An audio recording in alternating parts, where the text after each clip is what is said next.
went on before the curtain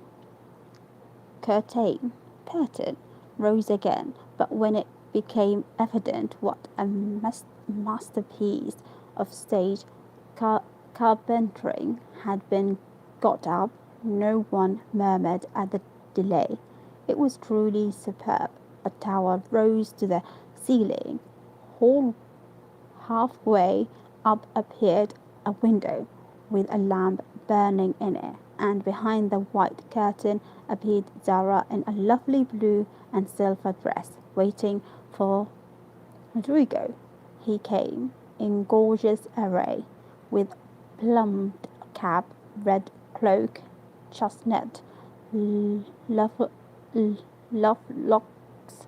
locks, a guitar, and the boots, of course. Kneeling at the foot of the tower, he sang a serenade in melting tones. Let me highlight this one. Zara replied, and after a musical dialogue, consented to fly. Then came the grand effect of the play. Rodrigo produced a rope ladder with 5 steps to it, threw up one end, and invited Zara to descend. Oh my God! Timidly, she crept from her lattice, put her hand on Rodrigo's shoulder, and was about to leap gracefully down when alas for Zara, she forgot her train. It caught in the window. The tower tottered, leaned forward, fell with a crash, and buried the unhappy lovers in the ruins. A universal shriek arose as the rust boots waved wildly from the rake, and a golden head emerged, exclaiming, "I told you so! I told you so!" With wonderful presence of mind, Don Pedro, the cruel sir, rushed in, dragged out his daughter with a hasty aside. "Don't laugh. Act as if it was all right," and ordering Rodrigo up, banished him from the kingdom with wrath and scorn. Though decidedly shaken by the fall from the tower upon him, Rodrigo defied the old gentleman and refused to stir. This dauntless example fired Zara. Let me highlight this one. Fired Zara. She also defied her, sir, and he ordered them both to the deepest dungeons of the castle. A stout little retainer came in with chains and led them away, looking very much frightened and evidently forgetting the speech he ought to have made. Act third was the castle hall, and here Hagar appeared, having come to free the lovers and finish Hugo. She hears him coming and hides, sees him put the potions into 2 cups of wine, and bid the timid little servant bear them to the captives in their cells, and tell them, "I shall come anon." Is this a come anon? The servant takes Hugo aside to tell him something, and Hagar changes the cups for 2 others, which are harmless. Ferdinando, the minion, I don't know, carries them away, and Hagar puts back the cup which holds the poison meant for Rodrigo. Let me highlight this one. Yes, Hugo, getting thirsty after a long warble. Oh, I see this one. drinks it, loses his wits, and after a good deal of clutching and stamping falls flat and dies, while Hagar informs him what she has done in a song of exquisite power and melody. This was a truly thrilling scene, though some persons might have thought that the sudden tumbling down of a quantity of long hair rather married the effect of the villain's death. He was called before the curtain, and with great propriety appeared leading Hagar, whose singing was considered more wonderful than all the rest of the performance put together. Act 4 displayed the despairing Rodrigo on the point of stabbing himself because he has been told that Zara has deserted him. Deserted him? Yeah. Just as the dagger is at his heart, a lovely song is sung under his window, informing him that Zara is true, but in danger, and he can save her if he will. A key is thrown in which unlocks the door, and in a spasm of rapture he tears off his chains and rushes away to find and rescue his lady love. Act 5 opened with a stormy scene between Zara and Don Pedro, who wishes her to go into a convent, but she won't hear of it, and after a touching appeal is about to faint when Rodrigo dashes in and demands her hand. Don Pedro refuses because he is not rich. They shout and gesticulate tremendously, but cannot agree, and Rodrigo is about to bear away the exhausted Zara when the timid servant enters with a letter and a bag from Hagar, who has mysteriously disappeared. The letter informs the party that the bequeaths untold wealth to the young pair. Let me highlight this one. And an awful doom to Don Pedro if he doesn't make them happy. The bag is opened, and several quarts of tin money shower down upon the stage till it is quite glorified. It's glorified, I suppose. Glorified with the glitter. This entirely softens the stern sir. He consents with a murmur. All join in a joyful chorus, and the curtain falls upon the lovers, kneeling to receive Don Pedro's blessing in attitudes of the most romantic grace. Tumultuous applause followed, but received an expected check for the cot bed on which the dress circle was built suddenly shut up and extinguished the enthusiastic audience. Rodrigo and Don Pedro flew to the rescue, and all were taken out unhurt, though many were speechless with laughter. The excitement had hardly subsided when Hannah appeared with Mrs. March's compliments, and with the ladies walked down to supper. This was a surprise even to the actors, and when they saw the table, they looked at one another in rapturous amazement. It was like Mommy to get up a little treat for them, but anything so fine as this was unheard of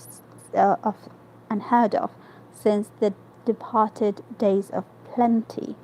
There was ice cream, actually 2 dishes of it, pink and white, and cake and fruit and distracting French bonbons and in the middle of the table 4 great bouquets of hot house flowers. It quite took their breath away, and they stared first at the table and then at their mother, who looked as if she enjoyed it immensely. "Is it fairies?" "Fairies?" asked Amy. "It is Santa Claus," said Beth. Mother did it, and Meg smiled. Smiled her sweetest in spite of her grey beard and white eyebrows. "Aunt March had a good fit and sent the supper," cried Joe with a sudden inspiration. "All wrong. Old Mr. Lawrence sent it," replied Mrs. March. "The Lawrence boys' grandfather. What in the world put such a thing into his head? We don't know him," exclaimed Meg. "Hannah told one of his servants about your breakfast party. He's an odd old gentleman, but that pleased him. He knew my father years ago, and he sent me a polite note this afternoon saying he hoped I would allow him to express his friendly feeling toward my children by sending them a few trifles in honor of the day. I could not refuse, and so you have a little feast at night to make up for the bread and milk breakfast. That boy put it into his head. I know he did. He's a capital fellow, and I wish we could get acquainted. He looks as if he'd like to know us, but he's bashful. All right, what is this word?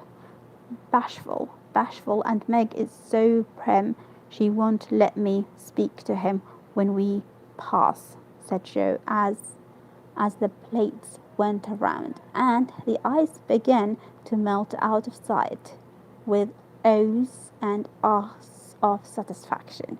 "You mean the people who live in the big house next door, don't you?" asked one of the girls. "My mother knows old Mr. Lawrence, but says he's very proud and doesn't like to mix with his neighbors.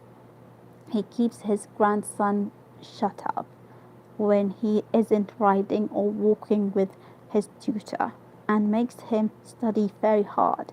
We invited him to our party, but he didn't come. Mother says he's very nice, though he never speaks to us girls. Our cat ran away once, and he brought her back, and we talked over the fence, and were getting on capitally all about cricket and so on, when he saw Meg coming and walked off. I mean to know him some day, for he needs fun. I'm sure he does," said Joe decidedly. "I like his manners, and he looks like a little gentleman, so I've no objection to your knowing him. If a proper opportunity comes, he brought the flowers himself, and I should have asked him in if I had been sure what was going on upstairs. He looked so wistful as he went away, hearing the frolic and evidently having none of his own.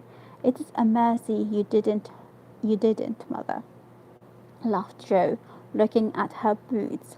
"But we'll have another play sometime that he can see. Perhaps he'll help act. Wouldn't that be jolly? Jolly. I never had such a fine bouquet before. How pretty it is!" And Meg examined her flowers with great interest.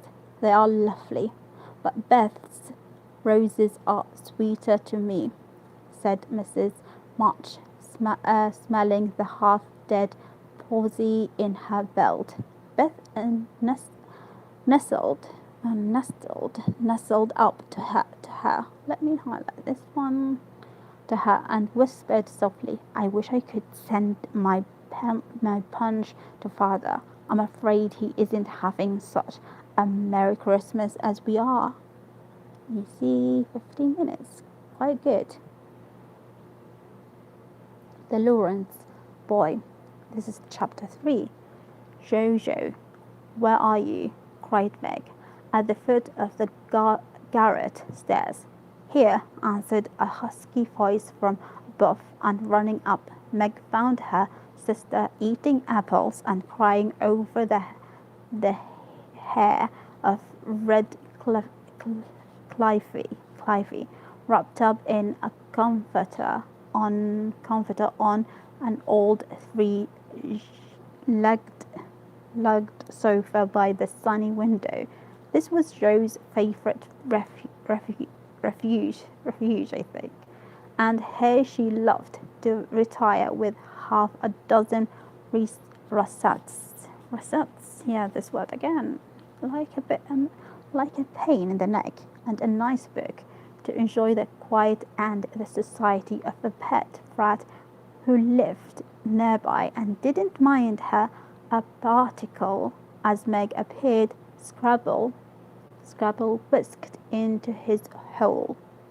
Okay, let's see. What am I? Unbelievable. Okay, whisked into his hole. Jo shook the tears off her cheeks and waited to hear the news. Such fun, only see. A regular note of invitation from Mrs. Gardiner for tomorrow night, cried Meg, waving the precious paper, and then proceeding to read it with girlish delight. Mrs. Gardiner would be happy to see Miss March and Miss Josephine at a little party on New Year's Eve. Mommy is willing, we should go. Now, what's the use of asking that when you know we shall wear our poplins because we haven't got anything else? Answered Jo with her mouth full. If I only had a silk, sighed Meg. Mother says I may when I'm 80. Perhaps but 2 years is an everlasting time to wait. I'm sure our pops look like silk, and they are nice enough for us. Yours is as good as new. But I forgot the burn and the tear in mine. Whatever shall I do? The burn shows badly, and I can't take any out. You must sit still all you can and keep your back out of sight.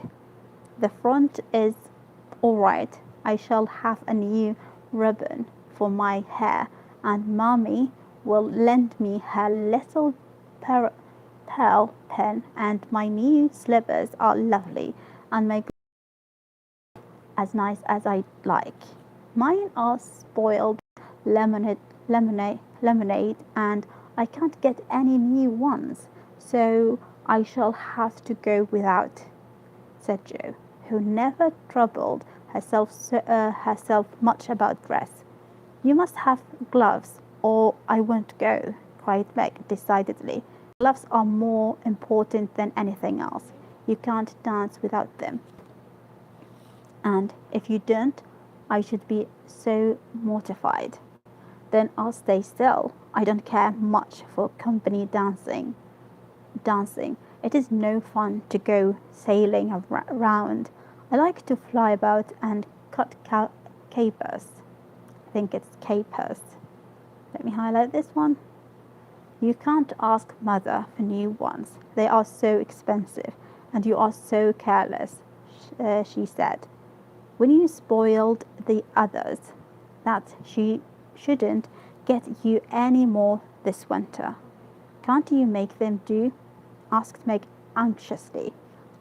I can hold them crumpled up in my hand so no one will know how stained they are.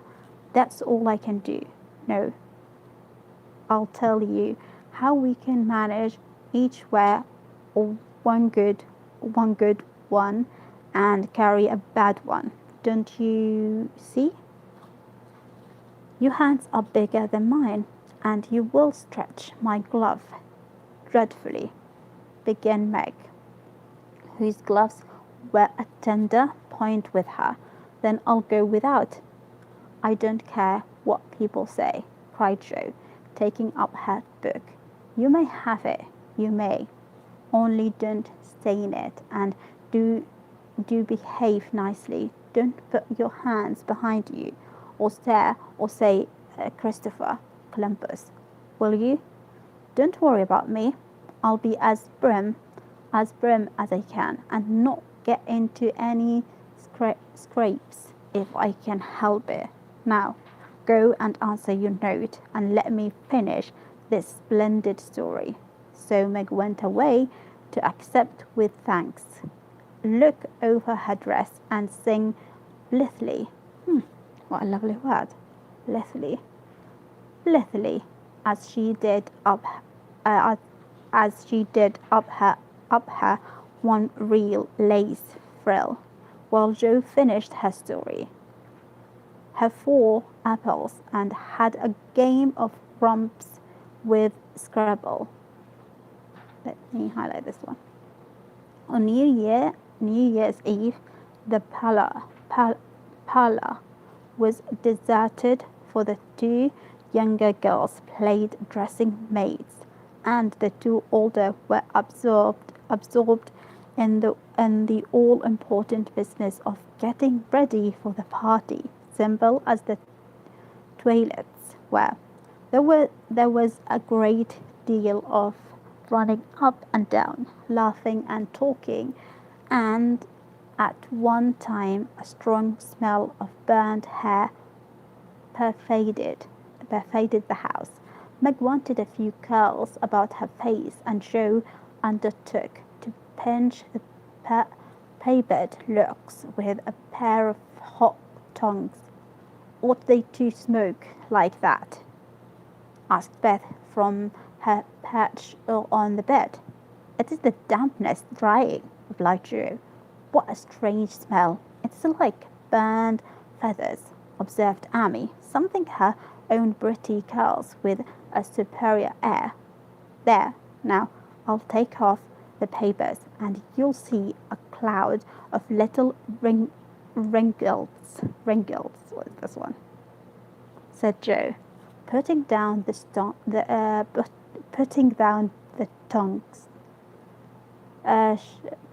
She did take off the papers, but no cloud of ringlets appeared, for the hair came with the papers, and horrified hairdresser laid a row of little scorched bundles on the bureau before her victim. Oh, what have you done? I'm spoiled.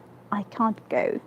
My hair, all my hair, wailed Meg, looking with despair at the uneven frizzle on her forehead.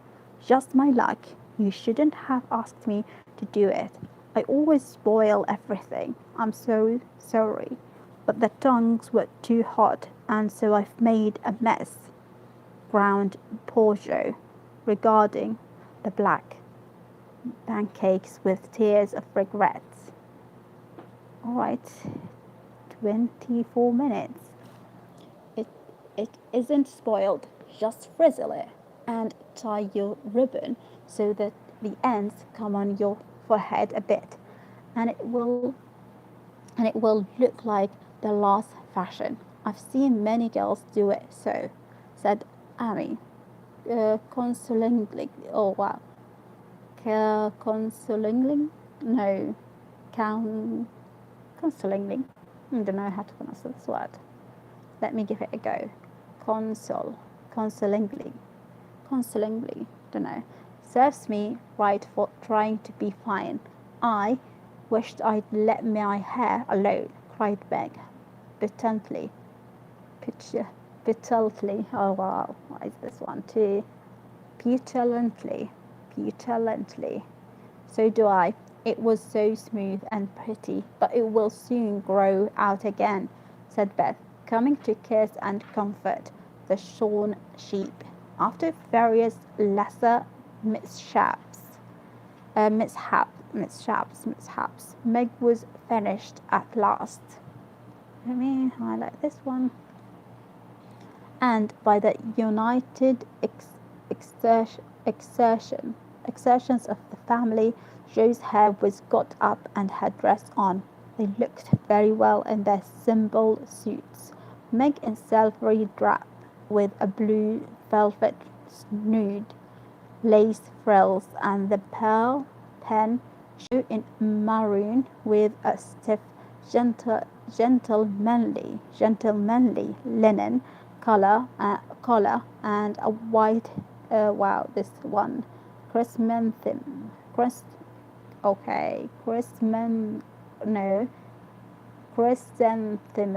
chrysanthemum or two for her only ornament. Each put on one nice light glove and cried on one soiled one, and all pronounced the effect quite easy and fine. Meg's high-heeled slippers were very dreadfully tight and hurt her, though she would not win it, and Joe's 19 hairpins all seemed stuck straight into her head, which was not exactly comfortable, but dear me, let us be elegant or die. Have a good time, dearies, said Mrs. March, as the sisters went daintily down the walk. Let me highlight this one. Don't eat much supper and come away at 11 when I send Hannah for you. As the gate clashed behind them, a voice cried from a window, Girls, have you both got nice pocket handkerchiefs? Yes, spandy nice, and Meg has cologne on hers, cried Joe, adding with a laugh as they went on, I do believe Mommy would ask if we were all running away from an earthquake. It is one of her aristocratic tastes, and quite proper, for a real lady is always known by neat boots, gloves, and handkerchief, replied Meg, who had a good many little aristocratic tastes of her own. Now, don't forget to keep the bad breath out of sight, Joe. Is my sash right? And does my hair look very bad? Said Meg, as she turned from the glass in Mrs. Gardiner's dressing room after a prolonged prank. Okay, I'm going to stop in here for today.